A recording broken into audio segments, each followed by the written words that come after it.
नमस्कार। आज आपको ये बताने वाला हूँ कि घर में हम जो जीव पालते हैं, चाहे वो गाय हो, चाहे वो श्वान हो, श्वान मतलब कुत्ता, उनका जीवन में क्या प्रभाव पड़ता है। अगर आप अपने घर में श्वान को पाले हैं तो वो केतु, राहु और शनि इनकी तरह आपको जीवन में प्रभाव देता है।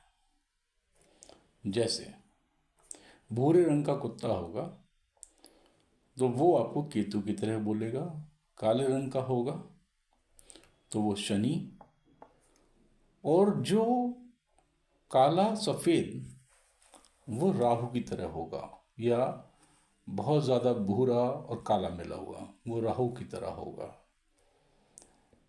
कहने का मतलब ये है कि जो श्वान है वो इन ग्रहों का परिचायक है। अगर आप इनको मारते हैं, दुत्कारते हैं या यातना देते हैं तो ये आपकी आध्यात्मिक कार्यक्षेत्र और नज़र बाधा उत्पन्न करते हैं, आपके भाग्य को प्रभावित करते हैं, आपकी आजीविका को प्रभावित करते हैं। और एक बहुत अच्छी बात आप नोट कीजिए, आपने कभी देखा हुआ, चाहे कहीं भी देख लीजिए, पूरे संसार में कहीं भी देख लीजिए, किसी भी परिवार का कोई भी श्वान, उसके सेहत, उसका व्यवहार उसके मालिक की तरह हो जाता है। आपने देखा होगा, बहुत मोटा कुत्ता होगा तो उसका मालिक भी शरीर से हष्ट-पुष्ट और मोटा ही होगा। बहुत मिलनसार, बहुत मृदुल होगा तो उसका मालिक भी वैसे ही होगा। जैसा खाओगे अन्न वैसा रहेगा मन, इसीलिए कहा जाता है। और आप देखें कि कुत्ता जो है आपकी अधिकतर बातों को बहुत ही ध्यान से सुनता है और उसी के अनुसार वो काम करता है। इसीलिए श्वान को जितना आप दुलार सकते हैं उतना दुलारें। लात कभी ना मारें। लात का मारने का मतलब है कि आपने अपने भाग्य पे लात मारी। दूसरा, गाय। गाय एक ऐसा, गाय का मतलब गौवंश भी है, लेकिन गाय का मतलब जो दूध देती है, मैं उसकी बात कर रहा हूँ। गाय एक संपूर्ण देवताओं का निवास स्थल है। इस जीव में पूरे ब्रह्मांड के कण कण के में विराजित जो देवता हैं वो गाय के अंदर समाहित हैं। आप जो माथा गाय का चूमते हैं या उसको पुचकारते हैं या उसको प्रणाम करते हैं, उसका कारण भगवान विष्णु के पैरों का माथे पर होना है। अलग अलग में अलग अलग जो है देवताओं का वास है।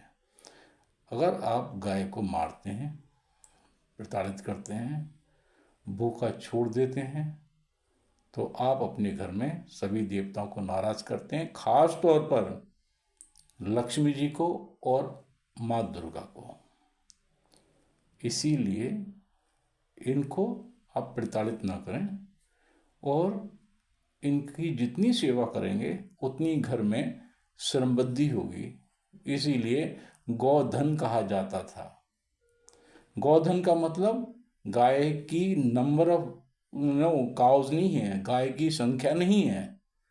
गाय से उत्पन्न जो चीज़ें हैं वो गौधन। जैसे गाय है तो दूध देगी, दूध से घी बनेगा, घी से जो है आपके शरीर में पौष्टिकता आएगी, उसके उपलों से ईंधन बनता है, बहुत सारी चीज़ें हैं। और गाय का व्यवहार आपकी घर की जो सबसे वयोवृद्ध महिला होगी उसके अनुसार होता चला जाएगा। आप इस चीज़ को खुद भी देख सकते हैं। तोता। तोता जो है बुध ग्रह का कारक है। और बहुत ही सरल और सहज पक्षी है, जीव है। इसकी प्रताड़ना आपको व्यापार में और आपके शरीर के नर्वस सिस्टम में, मतलब आपकी जो शारीरिक संरचना का जो नर्वस सिस्टम है उसमें, स्नायु तंत्र में, उसमें परेशानी करती है।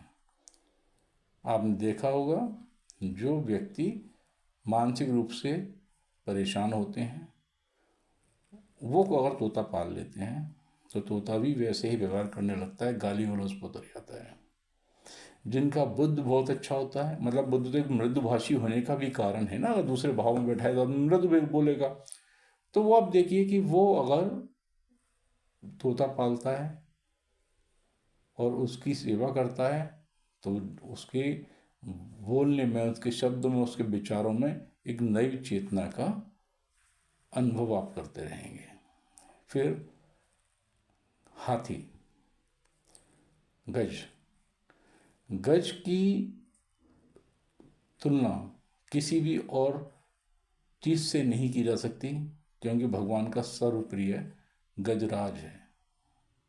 गज मतलब शक्ति, गज मतलब समृद्धि, गज मतलब कि आपका शौर्य।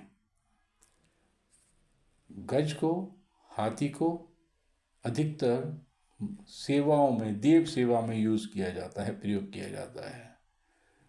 जितनी स्वामी भक्ति गाय में होती है, जितनी श्वान में होती है, जितनी तोते में होती है, उतनी ही उससे कहीं ज़्यादा गज में होती है। अगर आप गज को प्रताड़ित करते हैं, दरिद्रता आती है, आप दरिद्र बन जाते हैं, आपके अंदर कहीं ना कहीं कुष्ठ रोग होना शुरू हो जाता है, आपको अपने संतान से सुख मिलना बंद हो जाता है। फिर आता है घोड़ा, अधिकतर देवताओं का प्रिय घोड़ा है। स्वामी भक्ति में इसका भी एक नाम है। अगर आप घोड़े की सेवा करते हैं, आपके स्वर में, आपके श्री में वृद्धि होती है। जो भी घोड़ा पालते हैं, अगर वो उसको प्रताड़ित करते हैं, भूखा रखते हैं, निर्धनता आएगी, उनके बच्चे उनको कभी भी सहयोग नहीं करेंगे, बुरे व्यसनों में पड़ जाएंगे। आपने देखा होगा कि जो घोड़ा है, अश्व जिसको हम कहते हैं, वो हमारे समुद्र मंथन से एक घोड़ा निकला था, अश्व निकला था, एक हाथी भी निकला था, ठीक है ना। वो उसी मंथन का, समुद्र का उत्पन्न, समुद्र का एक तरीके से सागर पुत्र कहा जाता है। अगर आप इन पांचों को देखेंगे, इनकी नामकरण संस्कार, इनका मृत्यु संस्कार एक ही जैसा इंसानों की तरह होता है, सूतक लगते हैं इसमें। इनका सारा संस्कार, इनका कर्मकांड मानव की तरह किया जाता है। अतः आपसे निवेदन है कि अगर आप भाग्य को, अपने शरीर को, अपनी प्रसिद्धि को में श्री वृद्धि करना चाहते हैं तो इनका अपमान न करें, इनको परेशान न करें और इनको प्रताड़ना न दें। बोल ब्रह्मा जी की जय।